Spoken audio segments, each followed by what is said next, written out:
നോക്കൂ, ഞാൻ ഒരു വിഷയം പറഞ്ഞു, ആ ആർട്ടിക്കിളിൽ എഴുതിയ കാര്യങ്ങളെക്കുറിച്ച് ഞാൻ നിങ്ങളോട് മനസ്സിലാക്കി തന്നു. എന്തുകൊണ്ടാണ് എഴുതിയത്, എന്താ എൻ്റെ ലോജിക്ക്, എന്താ ഞാൻ എൻ്റെ സ്റ്റാൻഡ് ഒരു 15-16 വർഷമായിട്ട് രാഷ്ട്രീയ മനുഷ്യൻ മാറ്റിയിട്ടേ ഇല്ല. എൻ്റെ സ്റ്റാൻഡ് വികസനത്തിന് വേണ്ടിയിട്ടാണ്, ഇൻവെസ്റ്റ്മെൻറ്റിന് വേണ്ടിയിട്ടാണ്, സ്റ്റാർട്ടപ്സിന് വേണ്ടിയിട്ടാണ്. ഇതാണ് എൻ്റെ സ്റ്റാൻഡ്. ഈ നിലപാടിൽ ഒരു വ്യത്യാസമില്ല. ഈ എല്ലാ മാസവും ഒരു ആർട്ടിക്കിൾ എഴുതാനുണ്ട്. ഞാൻ ലോകത്ത് കാണുന്ന എഴുതും. ഞാൻ 26 പുസ്തകം എഴുതിയ ഒരു വ്യക്തിയല്ലേ. അപ്പം ഞാൻ അതുപോലെ എന്തുകൊണ്ടാണ് എഴുതിയെന്ന് പറഞ്ഞാൽ ഞാൻ എഴുതുന്നത് എൻ്റെ ഓരോരോ വിഷയങ്ങൾ, ഞാൻ ഇൻട്രസ്റ്റിംഗ് ആയി കാണുന്ന വിഷയങ്ങൾ ഞാൻ എഴുതും. അപ്പോൾ ഈ 15 മാസത്തിൽ ഇനിയും എഴുതും, വേറെ വിഷയങ്ങളെക്കുറിച്ച് എഴുതും. കാണാം. അല്ല, കേരളത്തിൽ തെരഞ്ഞെടുപ്പ് വരുമ്പോൾ കേരളത്തിൻ്റെ ഭാവിയെക്കുറിച്ച് തന്നെ എനിക്ക് ചിന്തിക്കേണ്ടത്. അപ്പോൾ അതിനെക്കുറിച്ച് ചിന്തിക്കുമ്പോൾ, അതിനെക്കുറിച്ച് സംസാരിക്കുമ്പോൾ, അതിനെക്കുറിച്ച് എഴുതും. അതൊരു ഒരു ഒരു ഒരു വ്യക്തിയായിട്ടും ഒരു ജനപ്രതിനിധിയായിട്ടും ചെയ്യാൻ എൻ്റെ ഒരു ചുമതലയാണ്. അത് നമ്മൾക്ക് അത്യാവശ്യമാണ്. കേരളത്തിൻ്റെ ഭാവി എന്തായിരിക്കണം, നമ്മൾക്ക് എങ്ങനെയാണ് നമ്മൾ ഈ നാടിനെ നന്നാക്കേണ്ടത്.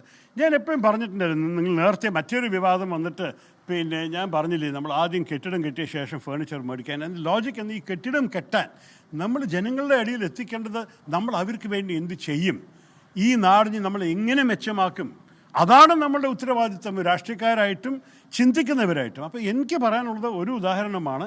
ഇതേപോലെ സ്റ്റാർട്ടപ്സ് നമ്മൾ പ്രോത്സാഹിപ്പിക്കണം. അത് ആര് ഭരണത്തിൽ വന്നാലും അത്യാവശ്യമാണ്. ഞാൻ വേറെ മേഖലയെ കുറിച്ച് എന്തൊക്കെ പറഞ്ഞിട്ടുണ്ട്. വിദ്യാഭ്യാസ മേഖലയിൽ ഞാനാണ് ആദ്യം Kerala higher education reforms commission വേണമെന്ന് പറഞ്ഞിട്ട് UDF മാനിഫെസ്റ്റോയിലത്തെ 2021 തെരഞ്ഞെടുപ്പിൽ ഇട്ടത്. നിങ്ങളതൊക്കെ ശ്രദ്ധ വെച്ചു. ഈ സർക്കാർ ഇങ്ങനെ ഒരു കമ്മീഷൻ കൊണ്ടുവന്നിട്ടുണ്ട്. പക്ഷേ ഞാൻ പറഞ്ഞ കമ്മീഷനല്ല. ഞാൻ ആവശ്യപ്പെട്ടത് ആ കമ്മീഷനിൽ അച്ഛനമ്മമാർ, വിദ്യാർത്ഥികൾ, എംപ്ലോയേഴ്സ്, തൊഴിൽ കൊടുക്കാൻ ആഗ്രഹിക്കുന്നവർ, അവരോടൊക്കെ ചോദിക്കണം എന്താണ് നിങ്ങൾ എഡ്യൂക്കേഷനിൽ കാണേണ്ടത്. നമ്മളുടെ സർക്കാർ ഇപ്പോൾ ചെയ്തിരിക്കുന്നത് വെറും പ്രൊഫസർമാരെ ഇരുത്തിയിട്ടൊരു കമ്മീഷൻ വെച്ചിട്ട് അതിൻ്റെ ഗുണം എന്തായിരുന്നു ആർക്കും അറിയില്ല, ആരും കണ്ടിട്ടില്ല. അപ്പോൾ ഓരോരോ മേഖലയെക്കുറിച്ച് ചിന്തിച്ച് അഭിപ്രായങ്ങൾ എഴുതി പറഞ്ഞൊരു വ്യക്തിയാണ് ഞാൻ. ഇതുപോലെ ഒരു 150 ആർട്ടിക്കിൾ എഴുതിയിട്ടുണ്ടാകും. നിങ്ങൾ ഒന്ന് കണ്ടൊരു വിഷയമുണ്ടാക്കി. പക്ഷേ ഇനിയും ഉണ്ടാകും, ഇനിയും വായിക്കുക, ശ്രദ്ധയോടെ കാത്തിരുന്നോളൂ, ഇനിയും വരട്ടെ.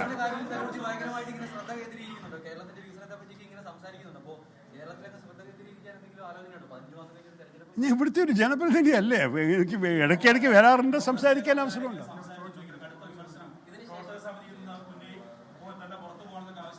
അല്ല, ആവശ്യപ്പെടാൻ ചിലർ അർഹതമാണ്. അവരെ ആവശ്യപ്പെട്ടാൽ നോക്കാം.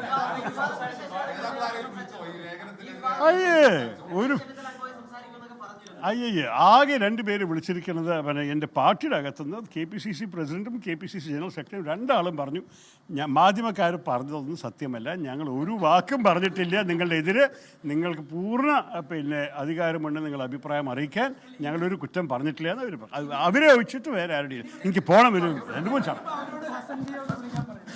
ശശി തരൂർ മാധ്യമങ്ങളോട് വീണ്ടും ദീർഘമായി തന്നെ സംസാരിക്കുകയായിരുന്നു. പറഞ്ഞ കാര്യങ്ങളൊക്കെ കുറച്ച് തന്നെ നിൽക്കുകയാണ്. ആവശ്യമെങ്കിൽ രാജിവെക്കാം എന്നൊക്കെ പറയുന്നുണ്ട്. പക്ഷേ പറയേണ്ടവർ പറയണം എന്നൊക്കെ തരൂർ പറയുന്നുണ്ട്.